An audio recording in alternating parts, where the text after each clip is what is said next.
Tribunal Constitucional.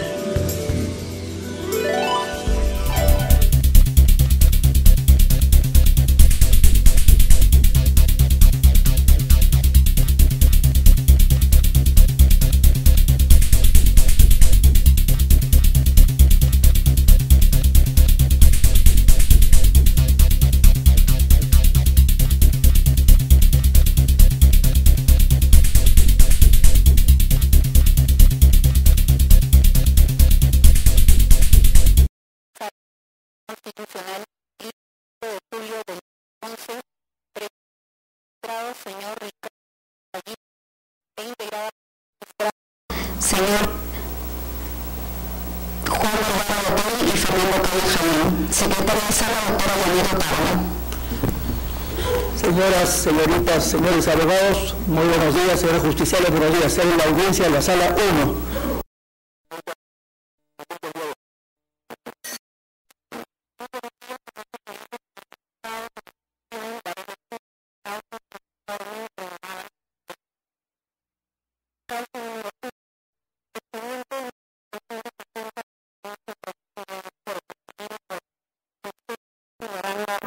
Otros integrantes de la Junta de Propietarios de la Habilitación Urbana para uso de la vivienda temporal o vacacional Injusta contra Josefina Caminati de Web. Señor presidente, ha solicitado el uso de la palabra por la parte demandada el doctor Eleuterio Nelson Ramírez Jiménez.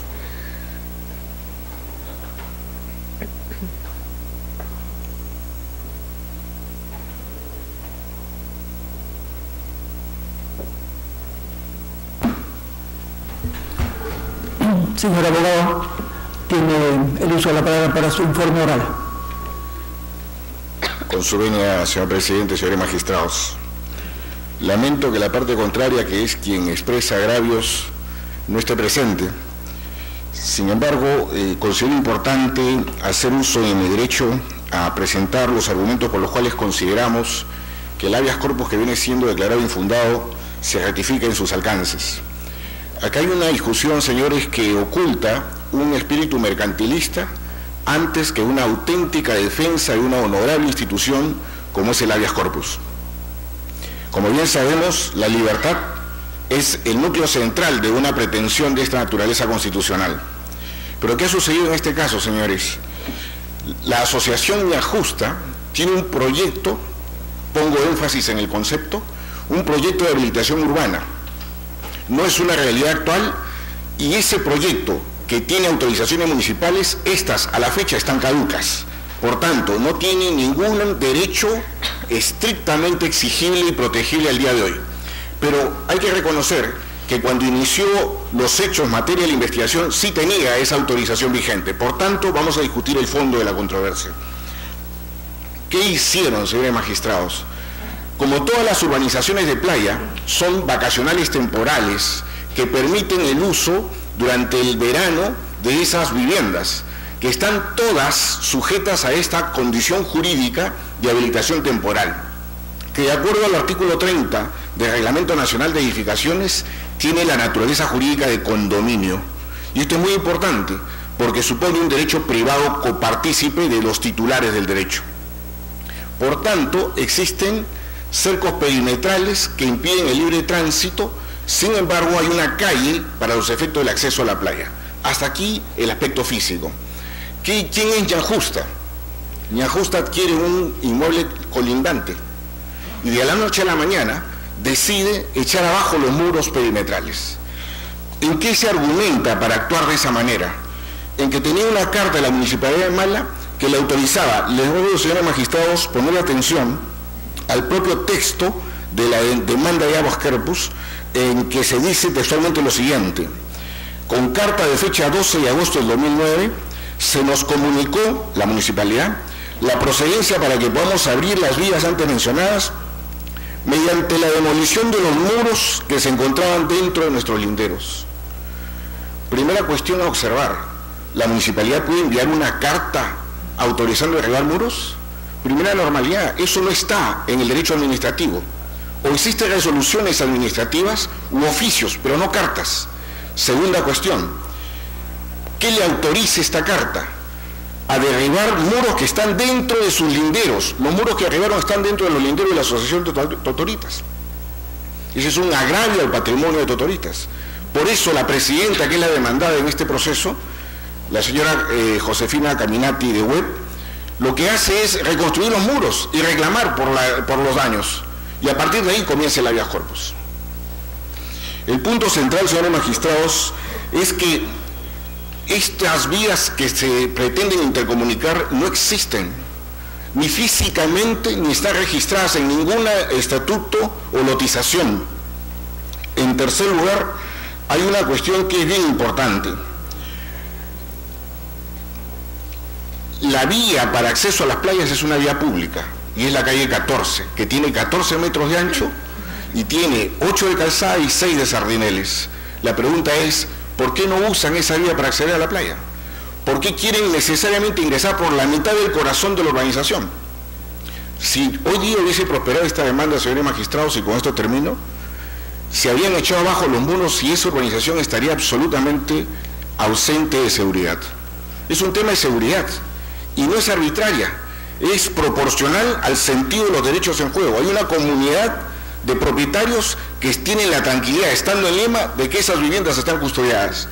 Y ese cerco existe hace muchísimos años. Gracias, señor. Existe hace muchos años, no es que han sido construidos exprofesamente para bloquear a alguien. Están ahí desde que la urbanización existe. Y por eso está la calle 4, que tiene estos 14 metros de ancho para el acceso a las playas. Finalmente, en el proceso de habeas corpus, la primera sentencia declaró fundada la demanda de habeas corpus.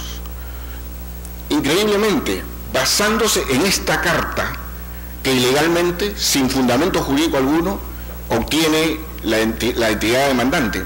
Pero cuidado, violando los alcances de la propia autorización ilegal, pero autorización al fin, que le autorizaba a derribar muros en sus linderos, no en linderos ajenos.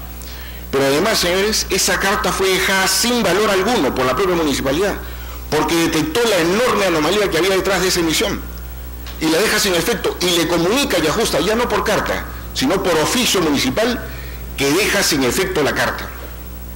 Pese a todos estos antecedentes, el juez de primera instancia declara fundada la demanda. En segunda instancia, la Corte Superior nos ha dado la razón. Las preces de la sentencia de la Corte son de suyo claras, y me remito a sus alcances para pedir que se sirvan declarar infundado el recurso extraordinario, porque aquí no hay ninguna afectación de la libertad de tránsito falsamente denunciada. Eso es todo, señor presidente. Señor abogado, el magistrado Fernando Calle quiere formularle unas preguntas. Con todo gusto. Gracias, como está bien, presidente. Doctor, ¿la carta es muy extensa? No, es... ¿Podría leer la parte esa de la facultad que le da, que no dudo en absoluto, lo que si no quisiera que haya una coherencia con el tenor de la misma? Sí, cómo no. Leo el párrafo completo. Por favor, sí. En cumplimiento del acto administrativo mencionado en el punto anterior, se expidió la carta de 111-2009, SG/MDM, de fecha 12 de agosto del 2009, anexo 6 de la demanda que presentan, mediante el cual se nos comunicó, hablan en primera persona, la procedencia para que podamos abrir las vías antes mencionadas mediante la demolición de los muros que se encontraban dentro de nuestros linderos. Perfecto, esa es la versión del propio denunciante y ahí reconoce que es explícitamente dentro de sus linderos. Sí, porque pareciera que no es un problema de tránsito, porque también siendo de seguridad por la parte de ustedes, lo cierto es que también esa carta, según su versión, sirve a la Corte para declarar infundada o improcedente la demanda en razón de que hay una nueva resolución posterior de la municipalidad corrigiendo ese error. Exactamente. Concretamente, esa demolición que se ha hecho o se pretendía hacer no es dentro de los linderos de ellos, o sea, exceden sus linderos. Exactamente, señor, eso ha quedado demostrado con la inspección ocular que ahora en el expediente. Okay, para mí es suficiente, presidente. Gracias. Señor abogado, el magistrado Juan Vergara también quiere formular preguntas. Con todo gusto, señor. Doctor, quería hacerle una pregunta para claridad. ¿Qué cosa es lo que se dispone por esa carta de derribar? Los muros que están dentro de sus linderos que afectan la interconexión de dos vías. Ya. Pero las vías, perdón señor, no existen. Lo que hay es una vía dentro de la urbanización, pero en la parte de la justa no hay vía alguna, hay simplemente una trocha que ellos adrede, la han marcado para decir, estas son las vías a interconectar. Ya, pero para construir, quien construyó, cuando se construyó esos muros que se ordenan derribar, tuvo necesidad de licencia, autorización. Se tiene y obran en el expediente, señor. Está en el expediente. Exactamente. Ya, eso es todo. Y si me permite a mí unas preguntas. Este es un habeas corpus. El habeas corpus, como bien lo ha dicho usted, es para los derechos en conexión con la libertad, pero incluyendo el debido proceso. ¿Correcto? De acuerdo, señor. Esta es una playa que está por el kilómetro 85 de la carretera al sur. 87.5 para ser exacto. 87.5. Y es la demandante, es esta Junta de Propietarios de Habilitación, se llama ña justa. Así es, ¿no? Así es, señor. O sea que construyeron ellos hace ¿cuántos años ese muro en propiedad del condominio de ustedes? Aproximadamente. El muro construido por la Asociación Totoritas, no ña justa, está en los linderos de la propiedad hace muchos años. Lo que ha cambiado es el aspecto físico. Antes era un cerco vivo, hoy son muros, pero todo ello con autorizaciones municipales. Todo eso lo han hecho ustedes con autorización municipal. Hay incluso, señor, una resolución de alcaldía que autoriza la conversión de la asociación en una zona vacacional temporal, que es un estatus jurídico previsto en la ley para todas las playas del sur.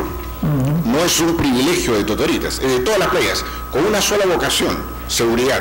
Porque como comprenderás, son zonas ocupadas intensamente en los meses de verano y luego todo el año están vacías. Ese es el sentido de la designación jurídica de temporal vacacional. Y la pretensión de ustedes al venir a informar oralmente es que la demanda se declare improcedente. Como lo ha hecho la Corte Superior. Como lo ha hecho la Corte Superior. Dígame, ¿esto es juzgado de Mala y Corte Superior de Cañete? No, ha sido curiosamente planteado en Lima.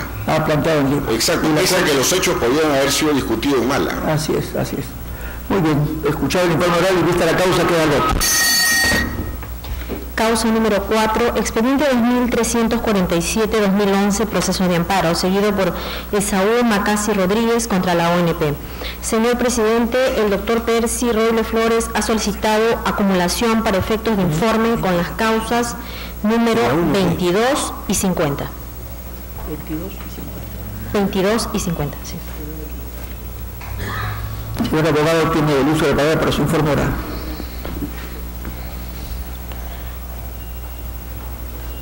Señor presidente, muy buenos días. Con su venia, señora magistrada, muy buenos días. Vengo a sustentar la posición de la ONP en las siguientes causas. En la causa número 4, proceso de amparo seguido por el señor Esaú Macasi Rodríguez. En dicho proceso de amparo, solicito a la sala que desestime el recurso de agravio constitucional incoado por esta parte, teniendo en cuenta que lo pretendido, que es en el presente caso el otorgamiento de una pensión minera proporcional,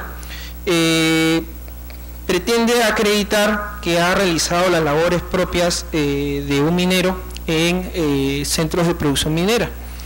Sin embargo, de los medios de prueba que se han acopiado durante el trámite del presente proceso y de los acopiados por la propia parte demandante en su escrito de demanda, se puede advertir que las labores en las cuales se ha desempeñado no son propias de un trabajador minero, ha sido un pintor de tercera, quien ha estado desempeñando labores de pintura en los campamentos mineros que estaban aledaños a lo que es el centro, en este caso en Centromin, Perú.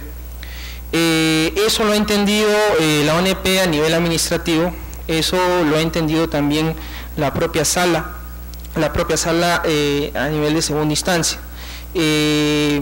También existe otro certificado de trabajo que corrobora, en este caso lo expuesto por el propio demandante, que ha sido el trabajador que ha laborado como pintor. Entonces no está acreditando en este caso las labores propias de un trabajador minero que se encuentre establecidas en la modalidad de centro de producción minera. En ese sentido no se le puede otorgar a esta parte la pensión que él está solicitando. Habida cuenta además que los aportes que pretende acreditar no están debidamente sustentados. Son 2 certificados de trabajo, en este caso suscritos sin indicar pues quién es la persona que lo suscribe, sin identificar pues el cargo que ostenta, si es gerente o no es gerente, o jefe de personal. Son los únicos documentos que ha copiado la demanda y aparte obra en autos el expediente administrativo. Es por esto que en presente caso solicito que el recurso agravio sea desestimado y se declare la improcedencia de la demanda. Con relación a la causa 22, he hablado sobre la causa número 4. La causa número 22, incoada por la señora Clara Marina Carguayo Godoy. En su caso, a ella se le ha suspendido la pensión, el pago de la pensión, por existencia de indicios de irregularidades en la documentación que ha presentado. De repente traigo a la memoria, año 2004, 2005, saltaron una serie de eventos que fueron de conocimiento público, en las que en la ciudad de Ica se venían falsificando certificados de invalidez y sobre todo certificados de trabajo de las antiguas haciendas, ¿no? Por ejemplo, de Picasso Hermanos, Negociación Barnechea, algunas que estaban más al sur, en la ciudad de Palpa, y otras que estaban más allá, donde se falsificaban, incluso se falsificaban planillas, y la labor que se hizo fue detectar que estos documentos eran falsos. La señora sustentó su derecho a la pensión en mérito de un documento de una agrícola negociación Barnechea. Se hizo la labor de fiscalización y se determinó con un informe grafotécnico que ese documento, conjuntamente con otros del mismo empleador, evidenciaban que eran irregulares porque la firma consignada había sido copia. Varios documentos firmados con el mismo tipo de rúbrica, pero que correspondían a diferentes puños gráficos, vale decir que han copiado la firma. Y aparte se cuestiona también las liquidaciones que están presentando. Entonces la suspensión está basada en documentos fehacientes que cuestionan esa irregularidad. Se le ha corrido traslado a la parte demandante de estos, al nivel de sala, de estos documentos, y sin embargo no absolvió nada. Se ha limitado en sostener que se está violando su derecho constitucional, lo cual es, se respeta, pero no está absolviendo el tema de fondo. Por lo tanto, consideramos y nos reafirmamos en que la suspensión se encuentra ajustada a derecho, ¿no? Y que no debería advertir ninguna irregularidad en este caso que desvirtúe pues el accionar de la ONP. Solicito que se desestime el recurso de agravio y se declare en este caso infundada la demanda. En el caso del señor Paz Cortés, que es la causa número 50, el señor Paz Cortés lo que pretende es que se le otorgue una pensión como trabajador del rubro construcción civil.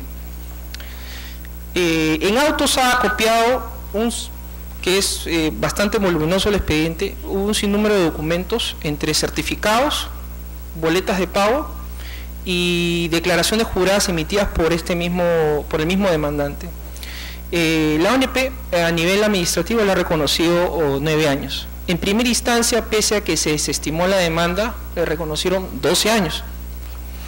Se declaró en la improcedencia. Y a nivel de sala, que también se desestima, en este caso se declara la improcedencia, se confirma la sentencia de primera instancia, se hace una serie de precisiones sobre estos documentos. En el caso de los certificados de trabajo, se hace la precisión de que los mismos están referidos a periodos, en un caso reconocidos por el ONP, y en otro caso están referidos, están suscritos, no guardan relación, ¿no? Están suscritos uno por el arquitecto, otro por el encargado de obra, pero no han sido emitidos por el empleador. Deberían ser tomados en cuenta y lo someto a la valoración que haga vuestra sala, para que tengan en cuenta que estos documentos no pueden ser suficientes, porque pese a que son del año 2002, estos documentos pretenden acreditar del año 50, del año 60, y suscritos por un arquitecto algunos periodos que supuestamente dice haber elaborado. En el caso de las boletas, tengo en cuenta, señor presidente, que estas boletas no indican a qué empleador corresponde. Están suscritas solamente por el señor demandante y están en copias. Por lo que lo someto también a la consideración de la sala, a efecto de que el recurso agravio sea desestimado y se declara la improcedencia para que sea ventilado en otra etapa el derecho que pretende alegar la parte demandante. Eso es todo.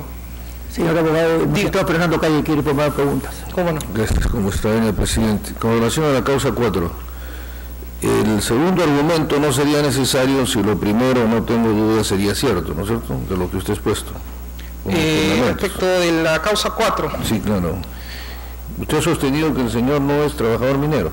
Así es. Si eso fuera verdad, lo segundo que ha dicho en cuanto a los recibos, etcétera, no tendría razón ya, digamos, como argumento de su defensa sería suficiente lo primero.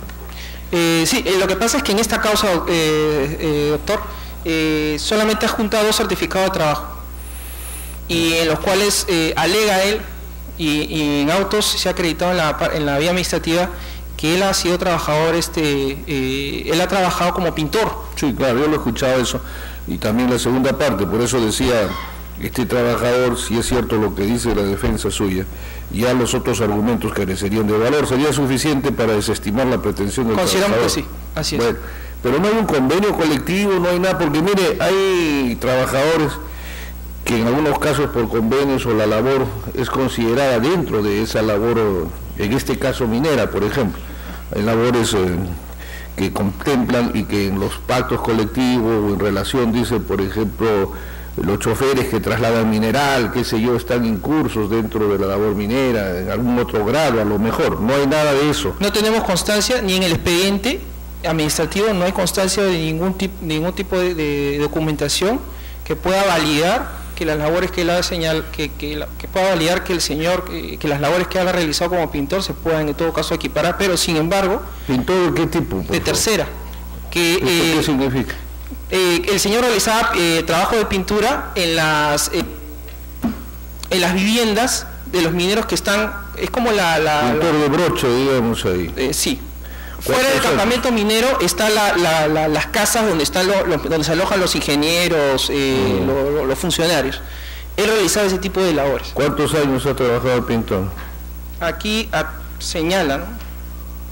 Señala que él ha laborado 23 años. 23 años.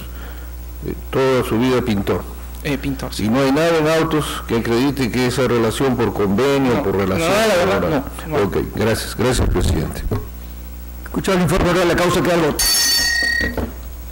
Causa número 9, expediente 2354-2011, proceso de amparo, seguido por Luzdina Udelia Salazar de Vega contra la ONP. Señor presidente, ha solicitado el uso de la palabra por la parte demandada el doctor Miguel Salazar Llopia. Señor abogado, tiene el uso de la palabra para su informe oral.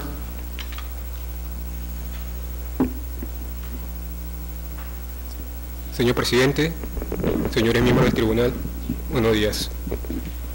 Viene para su conocimiento el recurso de agravio constitucional interpuesto por doña Luzdina Udelia Salazar de Vega, quien pretende el reconocimiento de 11 años de aportaciones adicionales a los reconocidos por la ONP en sede administrativa.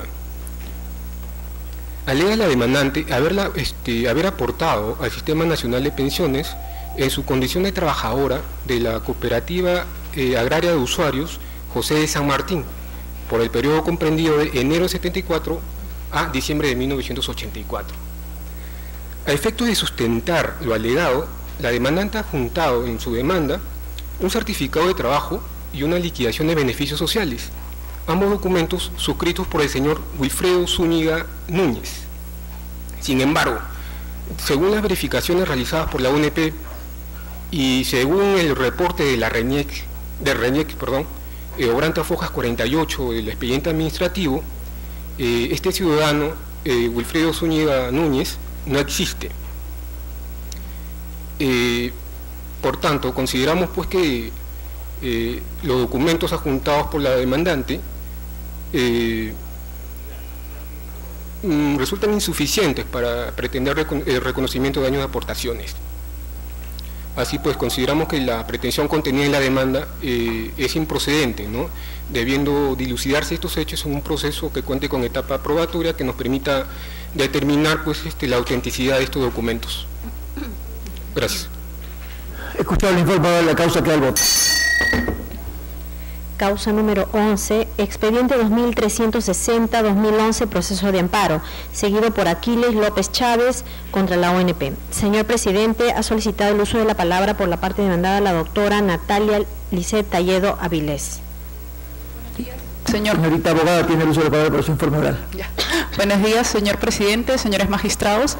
En la presente causa, interpuesto el recurso de agravio constitucional por el señor Aquiles López Chávez, en el cual solicita que se revoque la resolución a través de la cual se declaró fundada su demanda respecto a el otorgamiento de pensión de jubilación minera completa sujeta al tope máximo, ¿no? Debemos señalar que en la sentencia de vista se ha confirmado y la resolución que otorga y ordena a la ONP, ordena a la ONP para que otorgue una pensión de jubilación minera completa. En este caso está sujeta pues al tope máximo que corresponde de acuerdo al decreto ley 19.990. Debemos señalar que hay una sentencia del Pleno Jurisdiccional del Tribunal Constitucional en el cual se señala que el derecho a la pensión no excluye la imposición de topes máximos, debido a que no existe un derecho, una protección al derecho a la nivelación, por lo cual esto no forma parte del contenido esencial del derecho fundamental a la pensión. Ya la ONP ya le ha otorgado su pensión de jubilación minera completa, debido a que cumple con la edad de jubilación requerida y con los años de aporte. Por lo expuesto se debe declarar improcedente el presente recurso. Vista la causa, queda el voto. Causa número 13, expediente 2376-2011, proceso de habeas corpus, seguido por Pablo Vicente Flores Tiznado contra el fiscal de la Primera Fiscalía Provincial Penal de Bancay. Señor presidente, ha solicitado el uso de la palabra por la parte demandada el doctor Carlos Mercado Tirado por la Procuraduría del Ministerio Público. Señor abogado, tiene el uso de la palabra para su informe oral. Señor magistrado, muy buenos días. Efectivamente, señor, vengo a realizar la defensa del señor fiscal de la Primera Fiscalía Provincial Penal de Abancay, doctor Jesús Alberto del Carpio Pinto, en la demanda constitucional de habeas corpus que le ha interpuesto la persona de Pablo Vicente Flores Tiznado. Argumenta el demandante que el señor fiscal ha vulnerado sus derechos constitucionales referidos a la libertad individual, al debido proceso, a la falta de motivación suficiente y otros conexos con la libertad individual. Dice el demandante que el señor fiscal, sin conocer los hechos, ha emitido dictamen acusatorio, causándole grave perjuicio, ¿no? Señor, si ustedes pueden observar el dictamen acusatorio que obra en autos, van a ver que el señor fiscal ha motivado debidamente su acusación, donde ha referido detalladamente los hechos en que basa la misma, y la pena y la reparación civil que ha solicitado se encuentran debidamente acordes con los hechos. Se trata del delito que se le atribuye al demandante, ahora demandante, contra la libertad individual, contra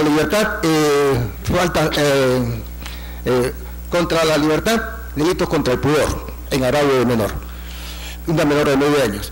Hay testigos que han visto estos hechos, que han declarado en autos, y se encuentra pues debidamente probado el hecho delictivo.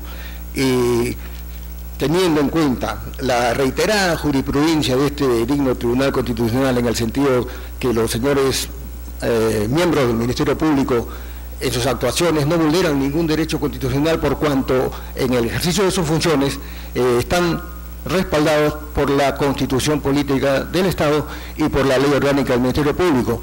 Además, sus dictámenes son postulatorios, requirientes y no tienen poder de coerción. El señor juez ha amparado esta denuncia y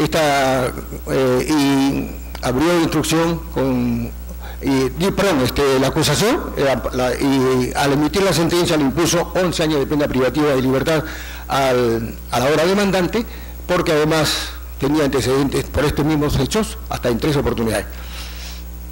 Siendo así los hechos y como obran en el mismo proceso que que ustedes tienen en la mano, solicito, señor, que se sirvan confirmar la sentencia venida en grado. Escuchado el informe oral, la causa queda al voto. Causa número 23, expediente 2395-2011, proceso de amparo, seguido por Carlos Alberto de la Fuente Arbaiza contra la Pontificia Universidad Católica del Perú. Señor presidente, ha solicitado el uso de la palabra por la parte demandante, la doctora Cintia Santibáñez Núñez. ¿Qué puede ser?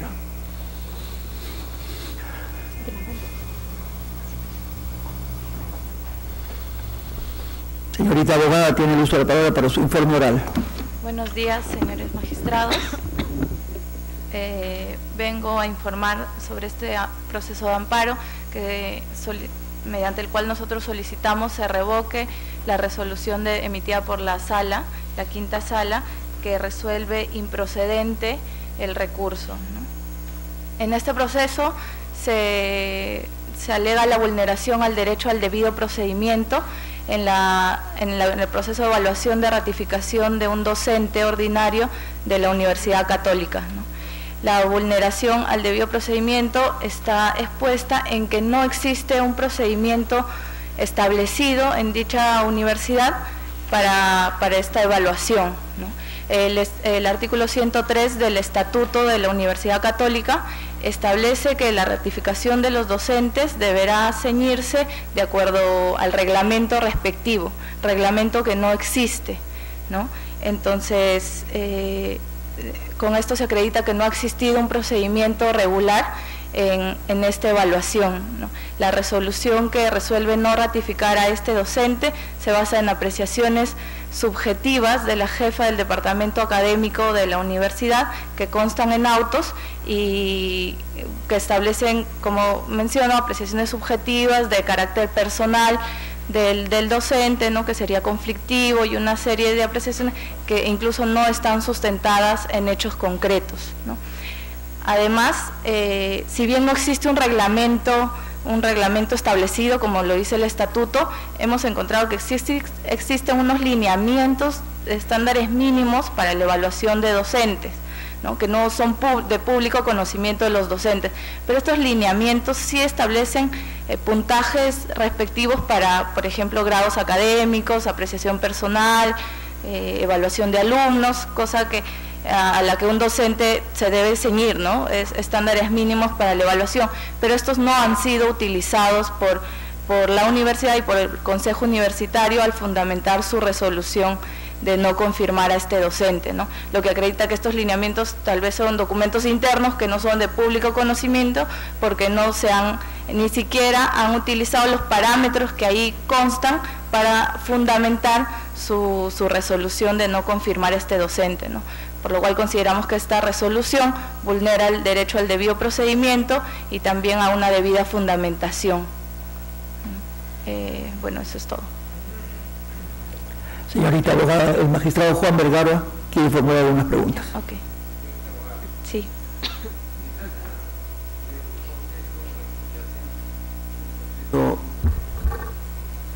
Administrativo, reparador o disciplinario, ¿no es así?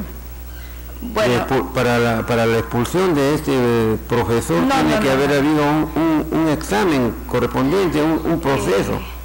Bueno, al profesor de la Puente se le informa al año de su docencia, ¿no? Tenía un año en la universidad, que todos los docentes deben ser sometidos a un proceso de ratificación de la docencia, ¿no? No es un proceso disciplinario, no, sino que cada año es política de la universidad someterlos a un proceso de ratificación en la docencia ordinaria. Ya, ¿no? Y esto significa entonces que se trata de un profesor ordinario. Sí. No es contratado. No es contratado, es un profesor ordinario. Es un profesor, ¿qué categoría tiene o subcategoría dentro auxiliar. Auxiliar. Es ordinario auxiliar. Sí. Es ordinario auxiliar. Sí.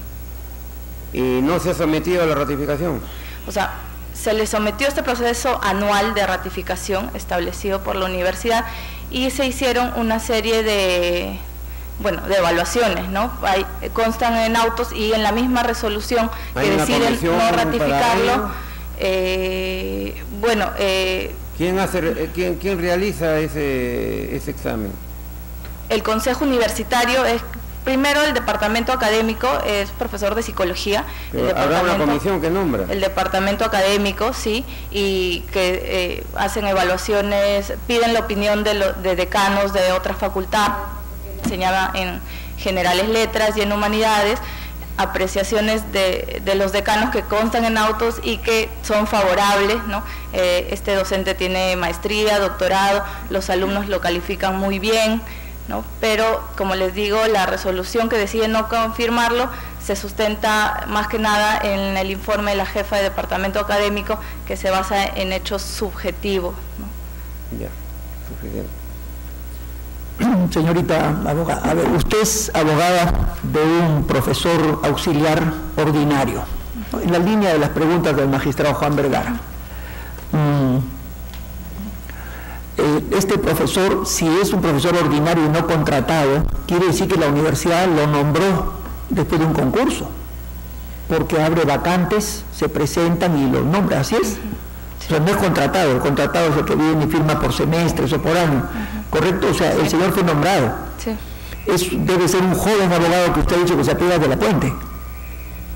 ¿Cómo? Su patrocinado, ¿cómo se apellida? De la Puente, Carlos de la Puente. Carlos de la Puente.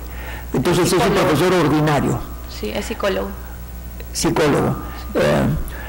Y de su informe oral yo deduzco que lo que tiene él es una animadversión contra la jefa del departamento de psicología, tiene un poco de animadversión contra él, porque ella es la que lo evalúa y prácticamente la que dispone o propone al consejo universitario, y el consejo aprueba eso. Sí. Ahora, él le enseña en más de una facultad, porque le he escuchado decir de que tiene informes favorables de los decanos. Sí, tiene informe favorable del decano de Humanidades. ¿Humanidades? Y de Estudios Generales Letras, porque enseñaba psicología en Estudios Generales Letras. También tiene evaluaciones favorables de los alumnos, ¿no? Y como les digo, básicamente, si hubieran un reglamento donde establece puntajes, porcentajes claramente establecidos y conocidos por los docentes, que tal vez digan que la apreciación personal de la jefa de departamento académico tiene un porcentaje tan alto, claro. Bueno, si existe, habría que someterse, ¿no? Claro. Pero no existe un reglamento. No, además, usted nos ha dicho que el artículo 103 del estatuto de la universidad establece que la evaluación, la ratificación anual se hace de acuerdo al reglamento. Reglamento que no existe. Y solamente existen unos lineamientos que no han sido publicados. Tomados en cuenta para la evaluación realizada y conclusión llegada en la resolución que decide no ratificar. Pero esos lineamientos sí están publicados, sí, son de conocimiento público. En realidad lo hemos encontrado justo para proponer la demanda, haciendo una labor investigadora. Sí, investigadora, porque no están publicados tampoco. Una pregunta final, y es ¿la universidad no establece una vía previa? O sea, ¿usted primero ha ido a la misma universidad y ha hecho reclamo o directamente se ha venido al amparo? También están en autos, el docente, ¿no? Como, bueno, cualquier persona que tal vez no es abogado, ¿no? Manda un correo al secretario general de la universidad preguntándole si existe una vía para apelar o hacer algo para que se revoque esa decisión, y le informan, ¿no? Y ahí está en el auto, que no existe no existe otra instancia para tal procedimiento. Claro, porque si no, de acuerdo al Código Procesal Constitucional, claro, no tendríamos que declarar por no haber agotado la vía previa. Lo que ha dicho la sala, ¿no? Y eso lo ha acompañado y usted corre en el expediente. Sí, está en el expediente, ¿no?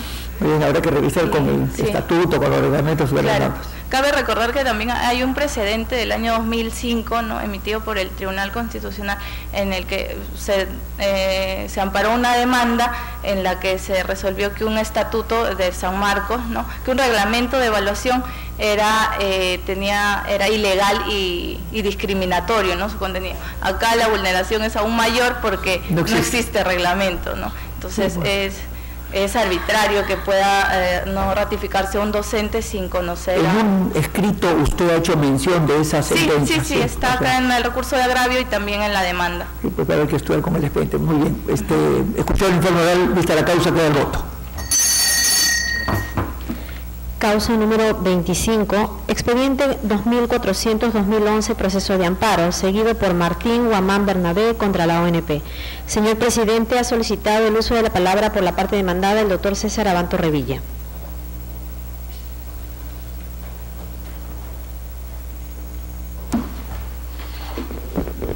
Señor abogado, tiene el uso de la palabra para su informe oral. Muchas gracias, señor presidente, señores magistrados. En el presente caso, el señor Martín Guamán está solicitando el otorgamiento de una pensión de jubilación minera dentro de lo que es el Sistema Nacional de Pensiones. Es una prestación que se regula bajo la Ley 25009. El señor Guamán alega que trabajó 11 años para la compañía minera Santa Luisa, desde 1970 hasta 1981. Estos 11 años han sido reconocidos administrativamente. En un inicio, la resolución de primera instancia administrativa le reconoce los 11 años, pero le deniega la pensión, porque para acceder a una pensión de jubilación minera en la modalidad que él pretendía, que era la de centro de producción, se exigen 50 años de edad, 30 de aportación, y de estos 30, por lo menos 15 acreditados en esa modalidad.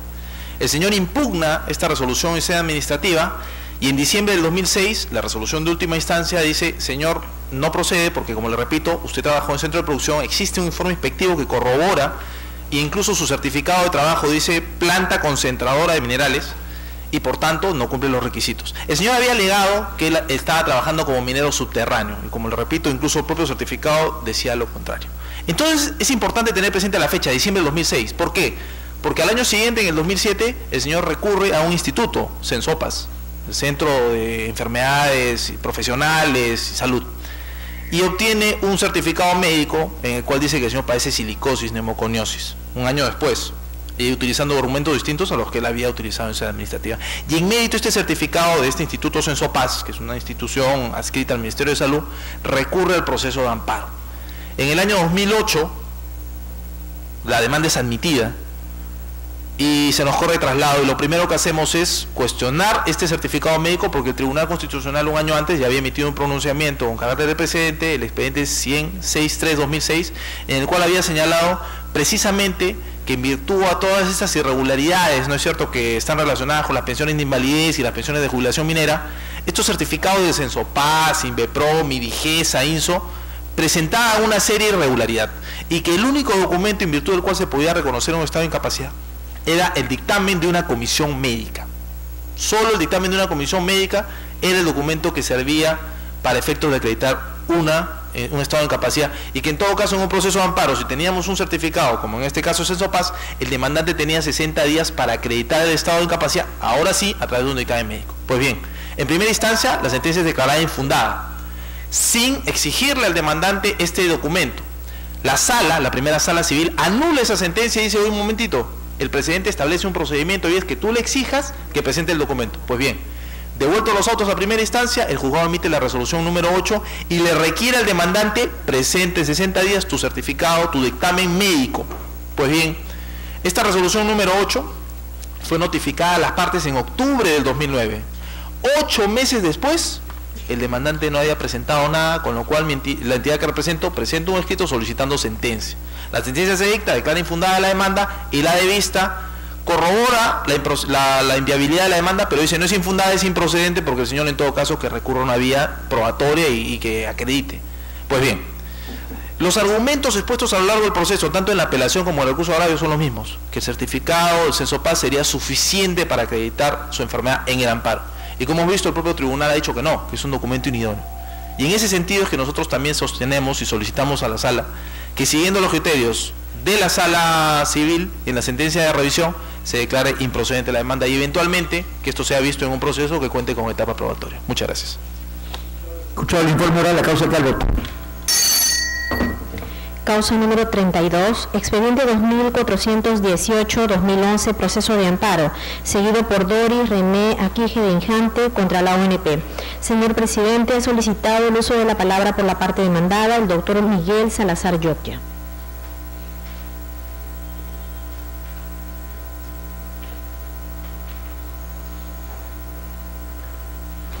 Señor abogado, tiene el uso de la palabra para su informe oral. Muchas gracias. Con relación a la causa seguida por la señora Doris René Aquije de Injante, tenemos que lo que pretende es la restitución de su pensión de jubilación suspendidas por actos de fiscalización por la UNP. Debemos señalar pues que a la demandante se le suspende la pensión de jubilación en mérito al informe número 208 del año 2007, que señala que la documentación presentada por la demandante, así como de otros pensionistas, presentan suficientes indicios de irregularidad. El Tribunal Constitucional viene señalando y retirada jurisprudencia, pues que cuando la UNP decida suspender una pensión de jubilación, la resolución administrativa que expida debe estar suficientemente motivada, e incluso la motivación pues por remisión a informes, la UNP está en la obligación de presentarlos.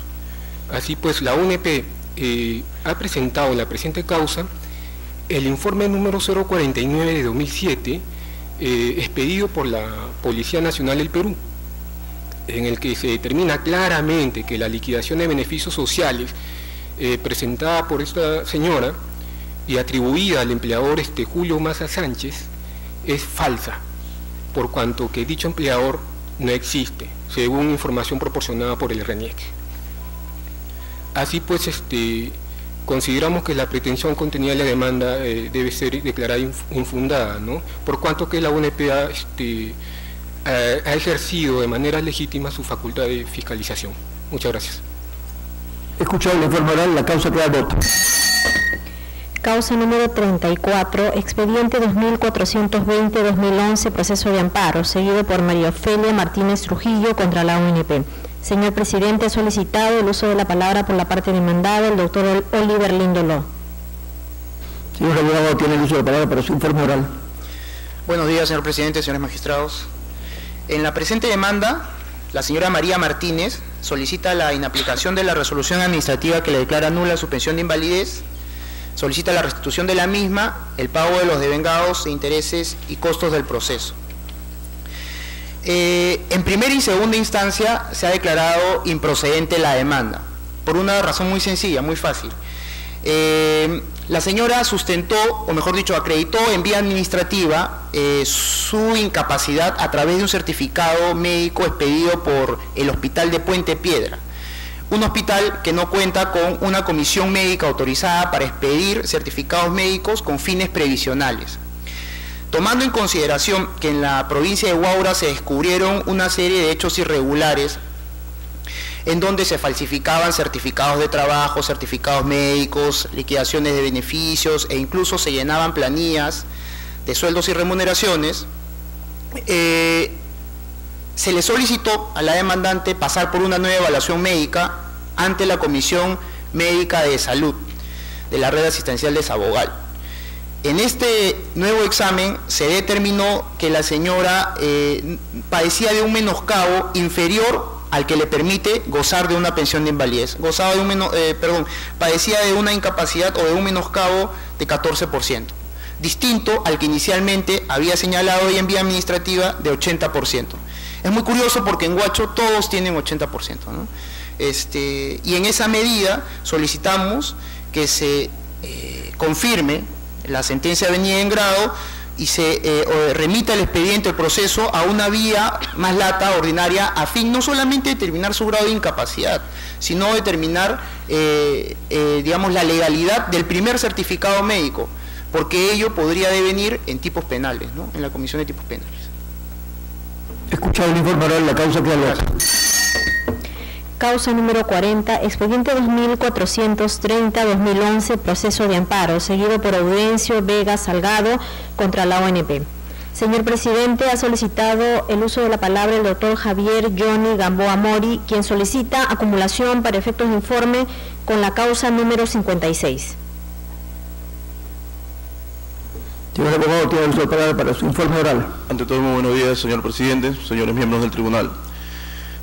Cabe señalar, señor presidente, que si bien es cierto, toda persona tiene derecho a gozar de una pensión y a solicitarla, obviamente, bajo los regímenes que fueran convenientes a su pretensión, también es cierto, señor presidente, que estos deben de cumplir estrictamente con lo establecido para cada régimen, es decir, con medios probatorios suficientes que acrediten y que formen una convicción suficiente, tanto en el ente administrativo como en el ente judicial. Dicho esto, señor presidente, el señor Eudencio Vega Salgado solicita la aplicación del artículo 1 de la ley 23.908. Viene en recurso de agravio la sentencia de vista de fecha 10 de mayo del 2011 emitida por la Sala Civil de Huaura, en la cual declara improcedente la demanda, al considerar, señor, y que hacemos nuestro también el fundamento del Tribunal Constitucional de la sentencia 5189 del 2005, específicamente en el fundamento 15, en la cual señala que todas las personas que acreditan o desean acreditar bajo esta ley 23.908 no pueden ser incluidos a las personas, aquellos que tienen menos de un año de antigüedad a la aplicación de la ley 23.908. Si sacamos las fechas en colación, es decir, si la fecha de contingencia del señor fue en el 16 de marzo del año 92 y la fecha de vigencia de la ley 23.908 el 18 de diciembre del año 92, entonces no cumple, señor presidente, con el requisito mínimo, que es de un año. Entonces, por estas consideraciones, también que lo ha hecho saber la sentencia de vista, solicitamos que se declare y se confirme en este caso la improcedencia de la demanda. Con respecto al proceso señalado en el expediente 2486 por la señora Betty Orialis Morales Leiva, que solicita una pensión de sobrevivencia por el régimen especial, en la cual, señor presidente, a esto iba cuando inicié el informe oral de que se deben acreditar con medios probatorios suficientes. La señora aduce pues que está y ha aportado los años suficientes, en este caso su difunto esposo, para que haya acreditado los años de aportación, con lo cual, revisando el informe del expediente administrativo, el señor obviamente no ha acreditado los años de aporte suficientes, que en este caso para una pensión de régimen especial se requiere 5 años como mínimo. La señora, en este caso su difunto esposo, ha acreditado solamente 1 año y 11 meses de aportaciones, por lo cual, señor presidente, nosotros se emite la resolución administrativa que no le corresponde dicha pensión de sobrevivencia, toda vez que no se cumplió con los requisitos establecidos. Por tal consideración solicitamos que se declare improcedente también la demanda, señor presidente. Gracias. Escuchado el informe oral, ambas causas quedan al voto. Causa número 57, expediente 2489-2011, proceso de amparo, seguido por Antonio Carlos Machado Sarabia, contra RIMAC Internacional, Compañía de Seguros y Reaseguros. Señor presidente, ha solicitado el uso de la palabra por la parte demandada, el doctor Francisco Franco Pérez. 57. Señor abogado, tiene el uso de la palabra para su informe oral. Señor presidente, señores magistrados, buen día. Con su venia. Vengo en representación de RIMAC Internacional, Compañía de Seguros, para solicitar se desestime el recurso de agravio constitucional presentado por el señor Carlos Antonio Machado Sarabia contra la sentencia de vista expedida por la Sala Mixta de Nazca, que, confirmando la sentencia de primera instancia expedida por el juzgado de Marcona, declara improcedente la demanda presentada por el impugnante. Son dos básicamente las razones por las que se desestima la demanda de amparo. La primera de ellas es porque el documento que presenta en autos para acreditar el grado de invalidez o grado de afectación del actor para gozar una pensión de invalidez no goza la idoneidad legal para acreditar tal hecho. Ello en función que la comisión evaluadora del Hospital de Apoyo de Palpa carece de competencia para haber emitido un dictamen de tal naturaleza. Y en segundo lugar, que es lo principal para nosotros, es que el actor en momento alguno ha presentado su solicitud de pensión ante la compañía de seguros. Esto es, ha soslayado o ha obviado la vía previa, que es haber presentado justamente todos los documentos, requisitos de acuerdo a la ley 26790. Por estas razones, señores magistrados, solicitamos se sirvan confirmar el criterio expedido por la Sala y se desestime el recurso de agravio constitucional. Escuchado el informe oral, la causa queda al voto. Señor presidente, doy cuenta a usted que en las demás causas programadas para el día de hoy no hay informe oral por no haberlo solicitado conforme al reglamento o porque habiéndolo solicitado no se han apersonado para realizarlo. Solicito a usted igualmente dejarlas al voto. Todas las causas quedan al voto. Se levanta la sesión.